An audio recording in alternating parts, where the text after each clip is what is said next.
Oke teman-teman, kali ini saya akan memberikan video bagaimana cara kerja atau cara menggunakan aplikasi tabungan simpan pinjam. Jadi aplikasi tabungan simpan pinjam ini biasa digunakan untuk koperasi seperti itu. Jadi tampilan utama ketika kita membuka aplikasi, di sini nanti kita akan diminta untuk masukkan username dan password ya. Kita masukkan username dan password. Nah, setelah itu nanti di sini ada beberapa tampilan menu. Di sini ada data nasabah, jumlah data nasabah, total transaksi kredit, total transaksi debit, total saldo tabungan, total saldo pinjaman, seperti itu ya. Jadi di aplikasi ini nanti ada istilah debit dan kredit. Jadi untuk aplikasi tabungan ini kalau kredit itu uang masuk, debit itu uang keluar ya. Kalau di dalam manajemen itu biasanya kan debit itu uang masuk, kredit uang keluar seperti itu. Tapi kalau dalam aplikasi tabungan ini seperti halnya di bank-bank itu, jadi kalau uang masuk itu kredit, uang keluar sama dengan debit ya. Di sini ada data nasabah, kita bisa menginputkan data nasabah, misalkan ya seperti ini, kode nasabah, misalkan seperti ini, kemudian nomor NIK-nya seperti ini ya. Jadi kita isi data-datanya.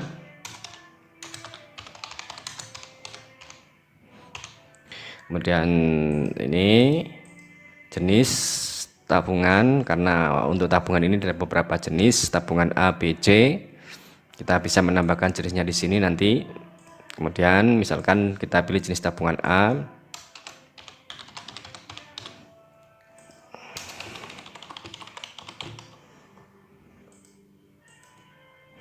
Keterangannya bisa kita isi atau kosongkan saja. Nah, seperti ini. Di sini ada menu, sebenarnya di data nasabah masih ada beberapa menu: import Excel, data nasabah, nasabah aktif, nasabah pasif. Nah, ini saya skip saja karena yang penting ada di sini kita masuk ke menu setoran. Untuk melakukan setoran, kita klik menu setoran, kemudian kita masukkan kode nasabah, lalu enter ya. Atau kalau tidak ingat atau lupa, kita bisa melakukan pencarian di sini. Nah, di sini nanti bisa terlihat daftar nasabah. Kita klik salah satu, misalkan ini. Nah, di sini jenis tabungan A, saldo awal sekian. Kemudian di sini tanggal transaksi, jenis simpanan. Di sini kita bisa pilih apakah simpanan pokok, simpanan wajib, atau simpanan sukarela. Misalkan di sini saya pilih simpanan pokok ya, kita klik simpanan pokok, kemudian kita masukkan nominalnya, misalkan seperti ini. Kemudian keterangan bisa kita isi atau kosongi saja, terserah nanti. Kemudian setelah itu kita tekan simpan. Nah, ketika menekan simpan nanti ada konfirmasi apakah ingin cetak bukti setoran. Kalau kita ingin mencetak berarti kita klik yes seperti ini. Jadi nanti akan tercetak bukti setorannya seperti itu. Ini contohnya bukti setoran saya print ke file PDF, jadi nanti bisa dilihat di file PDF-nya ya. Kemudian misalkan lagi di sini, ini hasilnya file PDF seperti ini ya, setorannya. Nah, seperti ini, nanti tergantung ukuran kertas yang Anda pilih ya.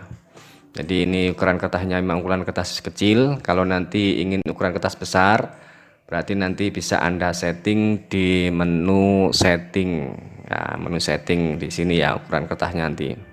Nah, di sini nanti bisa Anda pilih ukuran kertasnya. Nah, ini seperti ini ya, ukuran kertasnya berapa. Misalkan di sini lagi ada lagi ini nasabah ini melakukan setoran, misalkan setoran wajib. Nah, seperti ini misalkan ya. Dan tekan simpan lagi, cetak bukti transaksi. Di sini saya tidak mencetak. Seperti itu ya. Nah, sehingga dia saldo dari nasabah ini adalah 150. Dan di sini ada menu penarikan atau ambil, caranya juga sama. Kita memilih data nasabah, kemudian di sini nanti ada informasi saldo. Saldo SP ini adalah simpanan pokok, saldo SW adalah simpanan wajib, kemudian saldo SS adalah simpanan sukarela. Di sini terdapat informasi simpanan pokoknya sekian, simpanan wajibnya sekian, simpanan sukarelanya sekian, sehingga total saldo itu 150. Nah, jika ini melakukan penarikan, berarti kita pilih di sini saldo atau simpanannya yang mau ditarik itu apa.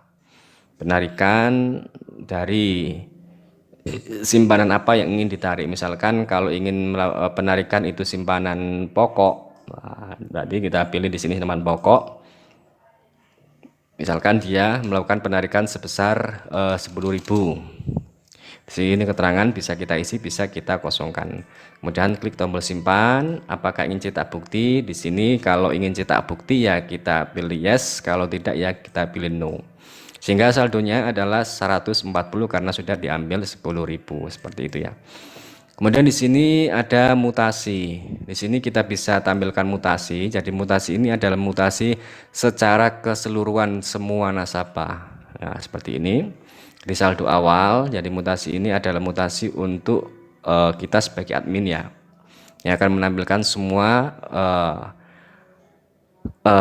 mutasi uang masuk, uang keluar, seperti itu ya. Seperti yang jelaskan tadi, di aplikasi tabungan ini debit adalah uang keluar, kredit adalah uang masuk, seperti halnya pada tabungan pada umumnya. Di sini kita bisa filter data mulai dari tanggal berapa sampai tanggal berapa, kode nasabah. Nah, ini saldo awalnya kosong, ada mutasi debit, mutasi kredit 150, debit 150.000, 110.000 ya. Kemudian saldo 140.000. Nah, di sini kita bisa filter data nasabah.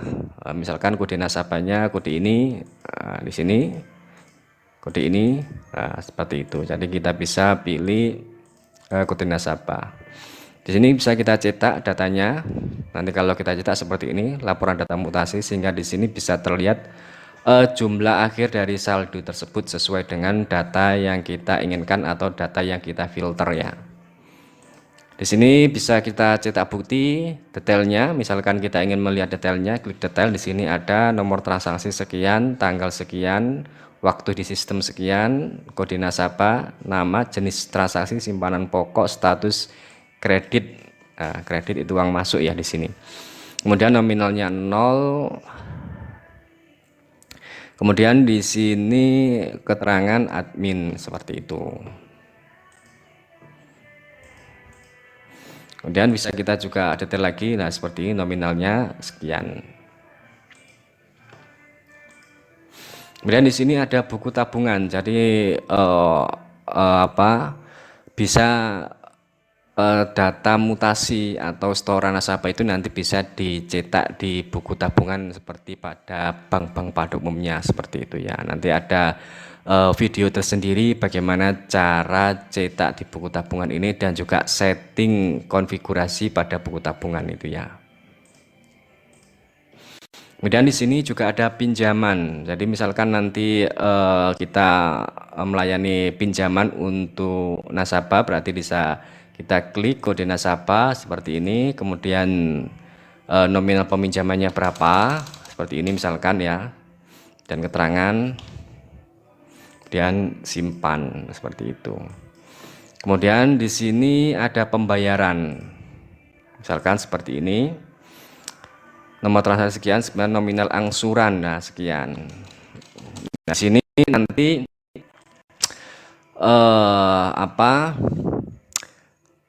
istilahnya bunga atau jasanya nanti di sini kita bisa hitung persentase, adalah presentasi dari sisa saldo ini. Jadi sisa saldonya nanti berapa, berarti itu nanti akan menjadi presentasinya untuk bunga.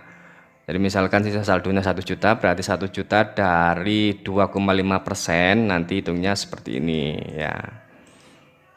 Nanti hitungnya bunga ini atau bagi hasil ini atau jasa ini nanti dihitung dari sisa saldo. Misalkan dia nanti sudah bayar 100.000, berarti tinggal 900.000, berarti 900.000 dari 2,5% nanti itu bunganya seperti itu, atau nanti bisa kita ubah manual di sini juga bisa seperti itu. Misalkan nanti bunganya berapa, kita ubah manual seperti itu juga bisa ya. Dan dendanya kalau ada kita isi, kalau tidak ada tidak usah kita isi, kemudian klik tombol simpan seperti itu. Kemudian di sini ada mutasi pinjaman. Jadi kita bisa melihat transaksi mutasi dari pinjaman tersebut seperti ini ya. Bisa kita cetak seperti ini mutasi pinjaman. Nah, kemudian di sini ada buku pinjaman, jadi kita bisa mencetak transaksi pinjaman itu dalam bentuk buku seperti itu. Kalau ingin dibuat dalam bentuk buku. Kemudian di sini ada laporan saldo nasabah. Jadi menampilkan saldo dari tiap-tiap nasabah ya. Jadi saldo pinjaman atau saldo tabungan. Kemudian di sini ada laporan pinjaman nasabah. Jadi pinjamnya berapa seperti itu. Kemudian di sini juga ada laporan pembayaran angsuran. Jadi angsuran yang dilakukan oleh nasabah atas pinjamannya seperti itu nanti. Ya, di sini ada menu admin, ada backup, restore, otoritas user, kemudian setting profile. Nah, seperti itu. Nah, ini bunga angsuran seperti itu. Nanti bisa kita setting di sini besarnya ya. Jadi oke, itu sekilas tentang penjelasan aplikasi tabungan simpan pinjam. Kalau nanti ada pertanyaan bisa langsung menghubungi saya di kolom komentar. Dari saya cukup sekian dan terima kasih.